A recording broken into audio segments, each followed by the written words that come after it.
On my previous tutorial, we were recording congas.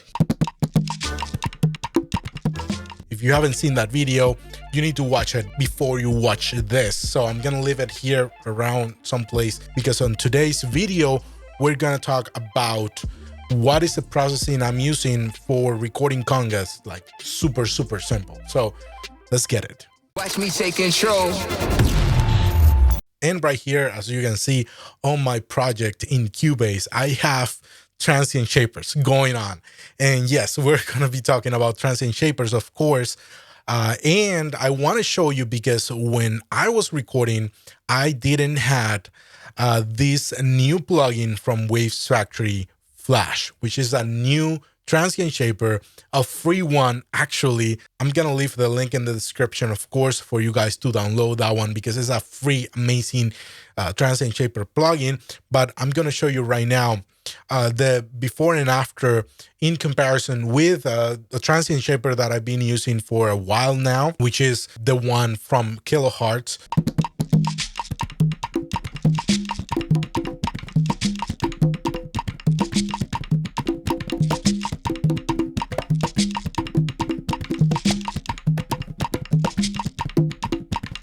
Again, if you want to see me play, go watch last week's video where you can see me actually playing this stuff with my congas. What we have here is a super simple setup, and it's basically transient shapers and EQ.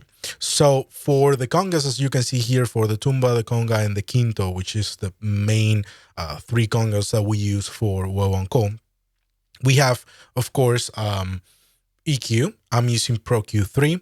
And this is what those look like. As you can see here, very simple. Tying up, depending on the type of conga and the type of sound I want to get from them, just tying up a little bit the low end and the mids and the low mids in controlling their super simple setup. And the only other thing I'm using is transient shapers. I love this plugin. This has been super useful in many situations. I love the visuals that you can see, actually the attack, the pump, and the sustain visually represented here. You have a bunch of cool stuff with this one, okay?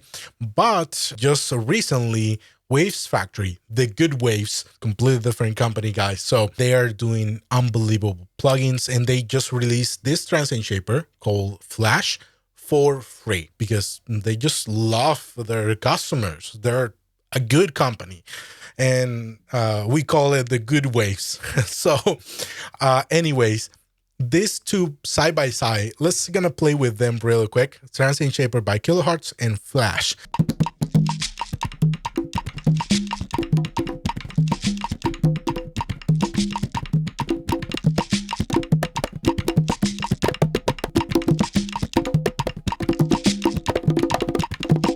You see instantly why I love kHz, because, you know, upfront sound sounds pretty good. The congas are where it should be. Really amazing job on percussions. Let's try the Flash. Before.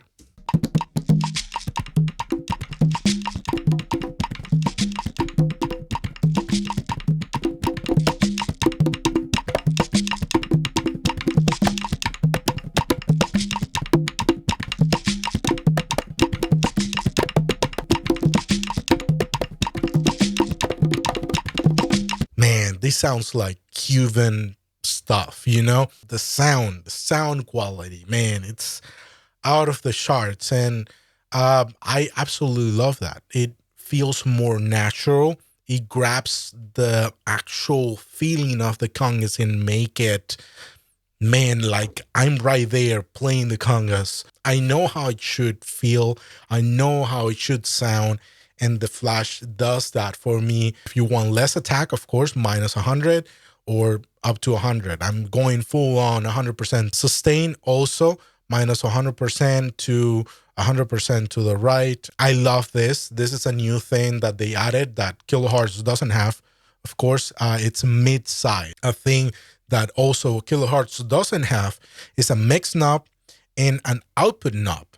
We have the clip, as you can see here, is basically the same, but the mix knob and the output knob this is super, super helpful. Let's say with transient shapers, the more you use them, you realize that you can get way, way more volume on your tracks, and that's not good on many occasions because you end up clipping, and that's what the clip is for, of course. But sometimes you just want to control, you just want the feel without having to compromise too much the sound, and you need to be aware of, gain staging within your session. So if you can get the feel and still be in the ballpark on the same volume, removing 1.5 dBs at the end, and I'm only going like 80% on the mix right here, and it sounds absolutely amazing. It sounds way better than what kHz is doing with those congas in this specific case.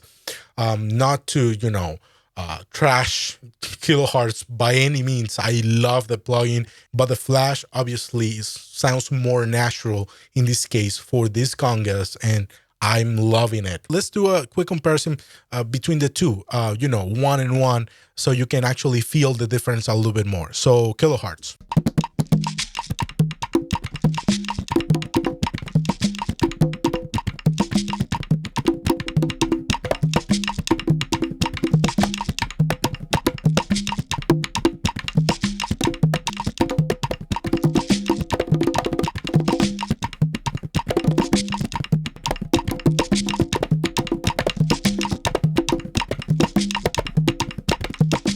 And just tell me in the comments, which one do you prefer? Because this is up to taste, really. Also, they're not paying me for doing this video by any means. I just happen to love the plugins that they build and the things that they're doing. And of course, if you're new to this channel, consider subscribing so you don't miss any other video like this. But until next one, guys, don't stress, do your best, be blessed, forget the rest.